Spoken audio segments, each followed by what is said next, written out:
Seriously, you drive me nuts. I told you from day one housework isn't my thing. Stop dumping stuff on me when you know I'm bad at it. Chris grumbled, taking another swig of his beer and giving me that all too familiar annoyed look. I hesitated for a second under his piercing eyes, but shot back. Hey, I work too. Even if housework isn't your strong suit, how about just tossing your clothes in the wash at least? I was aware Chris wasn't Mr. Domestic when we tied the knot, but seriously? Tossing dirty laundry shouldn't be rocket science. I told you, work's crazy right now. I'm burning the candle at both ends, and then I come home to laundry lectures? Isn't housework and kids stuff traditionally the woman's gig? Handle it and quit griping at me. He fired back. The notion that all household duties and childcare are the woman's job feels so last century. I bit my tongue, holding back a retort, but Chris, taking my silence as a victory, went on. While we're on the topic, you're not exactly Mrs. Perfect Homemaker. You cut corners too, so drop the act. I'm solo on the kid front, remember? Nailing every chore daily isn't doable. That's why I need some backup here. His answer was a sarcastic smirk. Want me pitching in on chores? Then out-earn me. Until then, don't even think about calling the shots. He punctuated his rant with a raised hand, causing a loud noise that reverberated in the room. I'm Naomi, juggling a job and 2 daughters, and living with Chris, the husband who thinks home duties are below him. Going solo raising our kids, especially when Molly, our eldest in 2nd grade, gets sick often, is a real challenge. Her health isn't dire, she just catches bugs easily. Knowing she can live a normal life with the right care, I decided to punch back into the workforce, grinding for our future. Hey there! On my off day, my sis-in-law Erica, who lives close by, dropped by. Brought this for later, she chirped, holding up a treat. Aw, thanks, Erica. Look, Molly, Erica's got cake. Both Molly and our little one, Sarah, were over the moon. Erica and I are tight. Living solo in our area, she once had an office gig, but her childcare dream beckoned, and she's now prepping to make it official. Super swamped, she still makes time for my girls, popping by for some fun. Chris, seriously? Both of you work, but you're cool with Naomi shouldering all the home stuff? Erica, never mincing words, regularly calls him out for his slacking. All that home and kids stuff? That's a woman's job. Kids want their mom anyway. Chris, get with the times. That's such an archaic mindset. How about giving Naomi a hand? When his sis stepped in, my normally outspoken hubby clammed up. His sister's words seemed to carry more weight than mine, and I appreciated the backup. Chris, swamped at work, has been clocking in some serious OT, coming home super late and even slogging through weekends. When he's finally home, his routine doesn't change. He'll drop his clothes wherever and crack open a cold one. Wiped out from my job, endless chores, and parenting, I finally let out. Is it too much to ask for you to pick up your clothes? If you got beef with it, handle it. I'm beat. Join the club.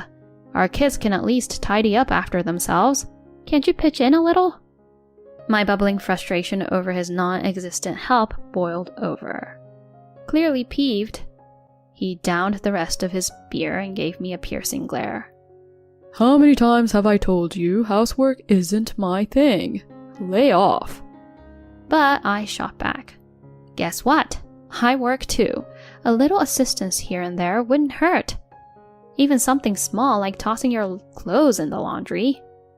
Before marrying, he'd always lived at home and never got the hang of chores. I attempted to coach him post-wedding, but it didn't stick. So naturally, everything fell on me. Balancing a job and caring for our girls, all I was asking for was him tackling simple tasks like sending his dirty clothes to the laundry. I've made it clear work's nuts for me right now. I'm clocking more hours than you. I come back dead tired and you're on my case about dirty socks. Isn't it traditional for women to cover housework and kids stuff? Get on it. This conversation's over. He barked. Housework is a woman's thing? Seriously, what century is this? Angrily, I fell silent, but seeing this, he smirked and continued attacking. And you think you're the gold standard for chores? You're not exactly spotless, yet here you are griping. I'm practically solo parenting here. Perfect isn't an option every day. That's the whole reason I've been hounding you for backup. He just scoffed. Want me on board? Out-earn me. Do that and we'll talk. Until then, zip it. His hand shot up threateningly. Back off! Don't you dare! He chucked his empty beer can in the direction of the trash can near me. It missed, but the clang made me jump. He stormed out with a snarky huff. Mom, everything okay? I was taken aback to find my older daughter Molly and her little sister gazing up at me, worried. I'm good, honey. Did the noise wake you? Nope. Sarah needed the restroom and I was on it. Don't worry, I'll tuck her back in. Molly, always looking out for her sis, is such a gem. She's blossomed into such a sweet soul. Thinking of her and then Chris. I sighed heavily. One day Erica popped in as usual. Where's Chris hiding? He's swamped at work. Won't be back till late. You should stick around for dinner. She agreed, though something seemed off, not her typical bubbly self. You okay? She hesitated, locking eyes with me, took a deep breath and said, There's something you need to know. Her news floored me, and so I made a decision. A few days later, during my day off, a younger coworker landed in the hospital with appendicitis, pulling me into work. But wouldn't you know it, Molly wasn't feeling great that morning. She had a touch of a fever, but duty called. Erica, my usual backup, was tied up with an exam.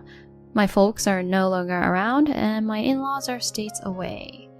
While I was in a tizzy, Chris sauntered in, all cozy in his PJs. I'd assumed he was on the clock, but turns out he had the day free. Perfect, I thought. I left the girls with him and zipped to work. Thanks to my tight teamwork with my younger colleague, things flowed smoothly. But just as the clock nudged past 3 p.m., my phone buzzed. It was Erica, sounding all kinds of alarmed. Turns out Molly had been whisked off to the ER. Erica, popping by post-exam, had found Molly passed out in our yard with a distraught Sarah by her side. To top it off, it was a scorcher that day, soaring to 95 degrees Fahrenheit. Despite Erica's best efforts, all Sarah could relay was her confusion and fear. With the house locked tight, Erica's quick thinking had her dialing 911. Dashing to the hospital, I found a newly conscious Molly. Oh, Molly! Thank goodness. Her hug was tight, but her words floored me. Daddy kicked us out! She went on to say that midday, as her fever seemed to wane, he shooed them outside, saying he had company coming. No hats, no water, just out. They tried chilling at the park, but Molly's health took a nosedive, forcing them back. No luck getting inside, even after endless doorbell rings. Hence the shadowy reprieve at our home's side, probably why no neighbors spotted them. What the? Boy, was I steaming. After chatting with the doc, Molly was set for an overnight stay. Glancing at my phone, I saw a barrage of missed calls from Chris. On calling him back, he was in a tizzy. I turned my back for a second and now they're missing. I snapped. And where were you? I thought Molly was better, so I, went shopping. Got back, they weren't here. His flimsy cover story reeked of lies. Molly has passed away. With that, I abruptly hung up the phone. He was clearly shaken, and it was evident that he was lying. Erica, with me in the room, wasn't buying it either. Choosing to crash at Erica's for a bit, I left Sarah in her care. On a pit stop home for essentials, Chris pounced, hungry for answers. How could she die of heat stroke when you were supposed to be home? It's not on me. They must have gone rogue in the heat. They never listen. His lame attempt at dodging blame had my skin crawling. I've got a funeral to plan. Keep your distance. I left, barely holding back from decking him. Putting our kids in harm's way and then fibbing about it, he sunk to a new low. Unforgivable. My fists were white-knuckled with rage. Fast forward a week. Chris, seriously? My shout had him and his lady friend doing a double take, scrambling to get decent in our bedroom. A heads up would have been nice. He and his fling scrambled to throw on clothes. Cheating, huh? Let's call it quits. I slapped some papers in his face. With photo proof of his little escapade and divorce docs in hand, he blanched. I'd had my suspicions about his overtime and weekend shifts. Erica's tidbit about spotting him cozy with a mystery woman downtown was the last straw. After that one sighting from Erica, without a photo to boot, I decided to play it safe and hire a private investigator. For good measure, I also sneaked some hidden cameras around the house.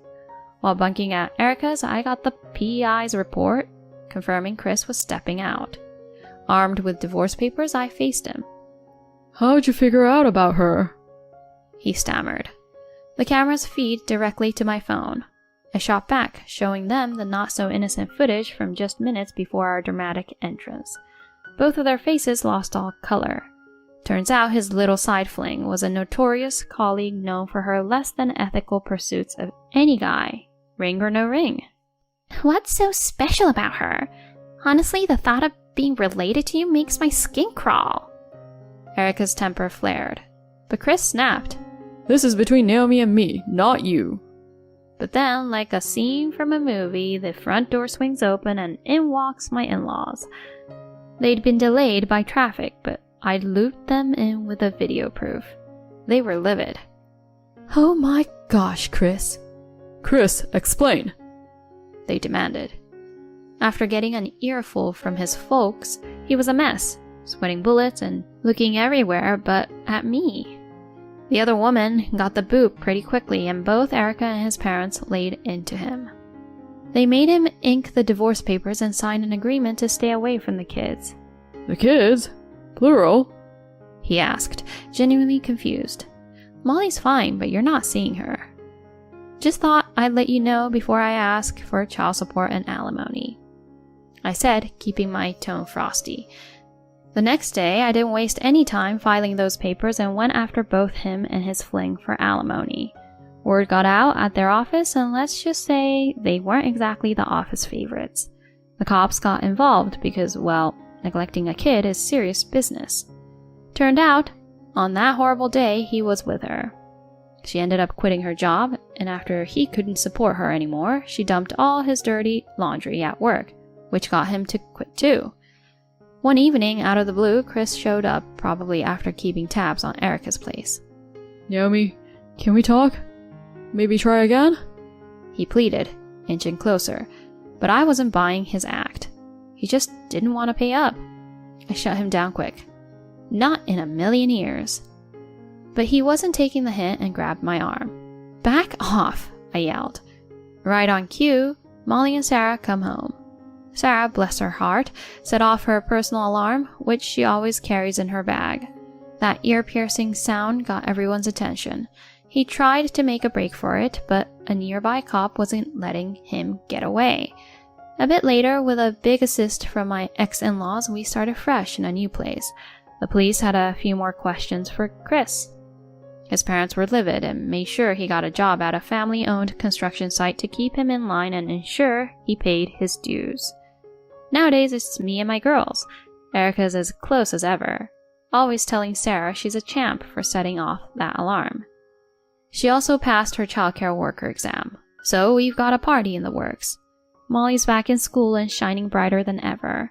Seeing them, I'm more determined than ever to be the best mom and protector I can be.